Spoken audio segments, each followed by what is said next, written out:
The Lord be with you. A reading from the Holy Gospel according to Matthew. May the Spirit of the risen Christ be in our minds and in our hearts, that the wisdom of the gospel may penetrate the depths of our life. Jesus took Peter, James, and John, his brother, and he led them up a high mountain by themselves. And he was transfigured before them. His face shone like the sun. His clothes became white as light. And behold, Moses and Elijah appeared to them, conversing with him. Then Peter said to Jesus in reply, Lord, it is good that we are here. If you wish, I will make 3 tents here, one for you, one for Moses, one for Elijah. While he was still speaking, behold, a bright cloud cast a shadow over them. Then from the cloud came a voice that said, This is my beloved Son, with whom I am well pleased. Listen to him. When the disciples heard this, they fell prostrate and were very much afraid. But Jesus came and touched them, saying, Rise and do not be afraid. And when the disciples raised their eyes, they saw no one, only Jesus. As they were coming down from the mountain, Jesus charged them, Do not tell the vision to anyone until the Son of Man has been raised from the dead. The Gospel of the Lord. When I was the age of most of the students here, and even the age probably of some of the younger adults, the old dispensation of Lent was still in force. That is to say, this was before a lot of the revisions that came in, when a lot of the life of Catholics was organized and indeed controlled by laws which bound under pain of sin. And one of those was the Lenten fast. We fasted every day for 40 days under pain of sin if you didn't fast. The fast was not a particularly rigorous fast. It wasn't like the fast of Ramadan, say, or even the one-day fast of Yom Kippur. But it was for 40 days. And one of the functions it served very well, which is lost when we changed, probably for the better, for getting away from laws in that way. But one of the things we lost was the effective reminder that it made. Every day you remembered that it was Lent. I would bet that for many of you, since last Sunday, you may not have remembered that it was Lent.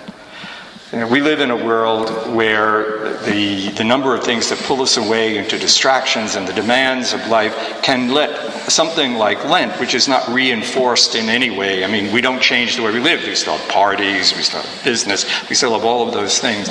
Actually, we gave you those little booklets last week as an effort, or rather at Ash Wednesday and the first Sunday, as an effort to, in a way, do what the Lenten law of fasting used to do. That is to remind you every day that's Lent, that it is Lent.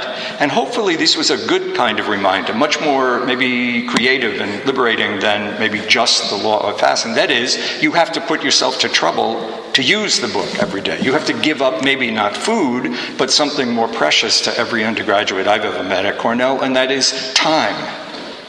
You actually have to stop doing something you want to do and pray that book. Use the book to pay attention to the Word of God. And that's the other thing, that you actually are not just giving up something, but you're opening your mind and heart day after day to the mind of Christ. Slowly, if the grace works, to see yourself and your world through Christ's eyes and to know yourself with Christ's heart. So that's the first thing. I have to remind myself, I remind you. Every day, this is a journey of Lent, a journey into our baptism, a journey into Easter, an interior pilgrimage into some depth of our own life. That's what's supposed to go on during Lent. And I might take the moment to remind you again of the 3 vectors of Lent, if you could call it. Aren't vectors things that, aren't they viruses that are used to deliver genes and things? Don't they call that a vector? No? Does anybody here know that? This is an extremely dull group today. Nobody sang when we were coming. I'm sorry, aren't they vectors? Yes, okay. So the three vectors of Lent, this is a wonderful analogy. So this delivers the practices of Lent into the baptism. The three vectors are almsgiving, fasting, and prayer. In some way or other, you find a way to do all of them, maybe one more than the other, during Lent. For me, the best way to think about this and to see what we're up to here is to say that the journey of Lent is a journey from the surface of my life to the deeper part of my life. From the distraction to some kind of attention. A surface, if you would, toward meaning. Not living things inattentive to their meaning, maybe appreciating the meaning of them more. So, just to go through those three again, maybe to help myself and you. Things I possess, my possessions.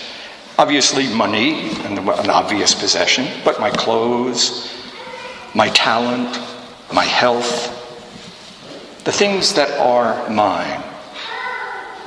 How do I reach a deeper meaning than the usual way I live them? How do I live? Do they have a deeper meaning than the usual one I give? Almsgiving suggests that penetrating the way I use the things I have with mercy. If I allow mercy, that is to say, the willingness to enter the chaos of lives around me and to let them enter mine, as God's mercy does for me.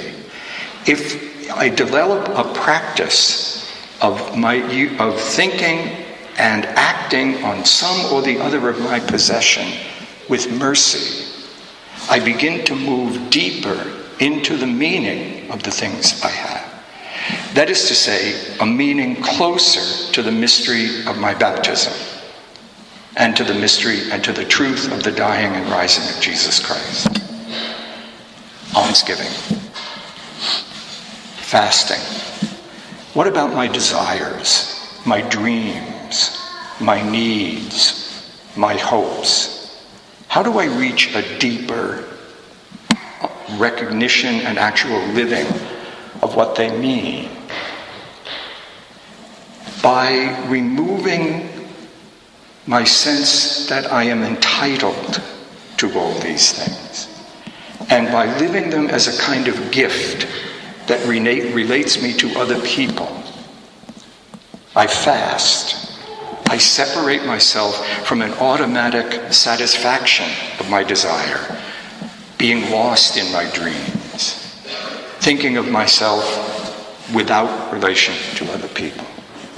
I begin to enter a deeper meaning of my dreams and desires and needs and hopes, a meaning closer to the core of who my true self, and closer necessarily then to the mystery of my baptism and the mystery of the dying and rising of Jesus Christ, into which I was baptized.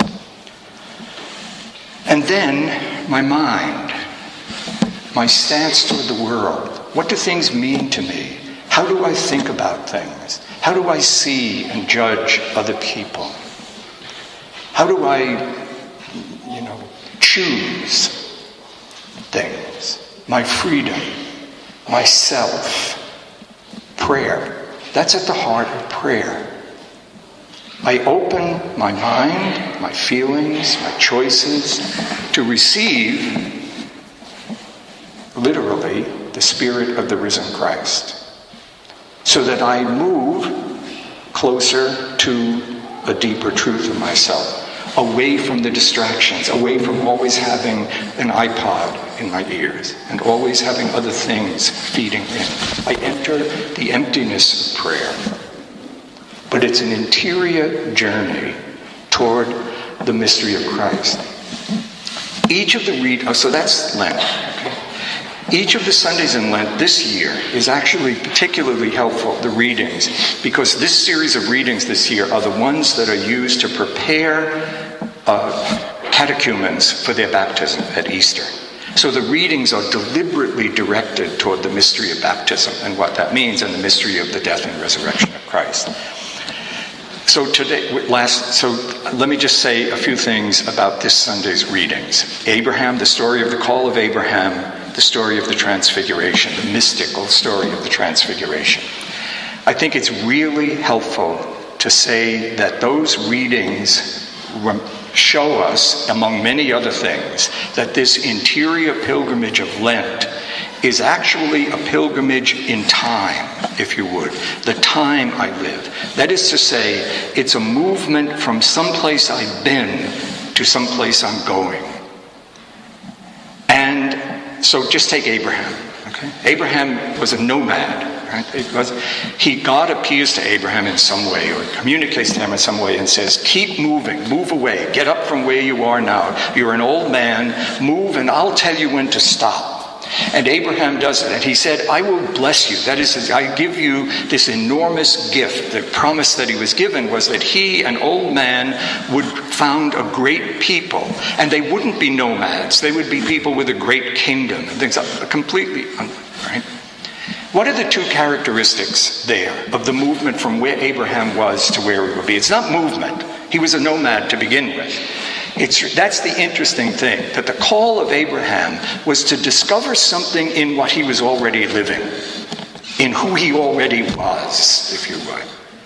But he would discover it by trusting and being at the disposition of God, being totally at the disposition of God. That is to say, he would be a believer. He's the man in religious history who, you might say, invented faith as a way of relating to the mystery of God. In Jesus, you see we're presented with a different movement from before to after.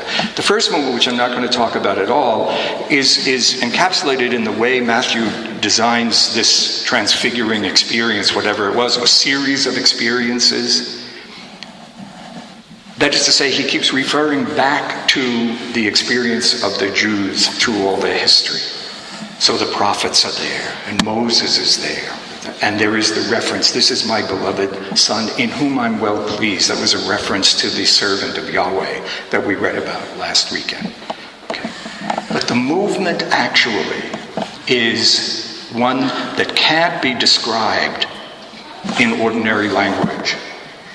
He's a man, think of this, you're looking at somebody, you're paying attention to them, and suddenly they become the sun in the sky. Suddenly they become completely light. It's an image, if you could just let yourself experience that image for a minute, or experience it in prayer during the week, you'll realize that it's an image that suggests something beyond words. A human being, a man I've walked with, talked with, touched, and in a few minutes will talk with again, becomes the Son. And in that experience, you find him connecting to what was and what is, and at the heart of it, talking about the journey from death to life, from what has been, which is death, into immortal life. How does he do that? He trusts the Father, and beyond any other human being, he is totally at the disposition of God. For us, there's readings today suggest that the journey of Lent, for me, and what I'm going to discover in fasting, almsgiving, and prayer, is a journey of my own from death to life. The death that I'm leaving is the death of sin. In whatever way I am separated from, distanced from the mystery of God. Take it even harder. If you think about your life, I think about my life. In how much of my life is God effectively absent? For all of us, there are particular ways in which we choose that distance from God, the things we call our sin.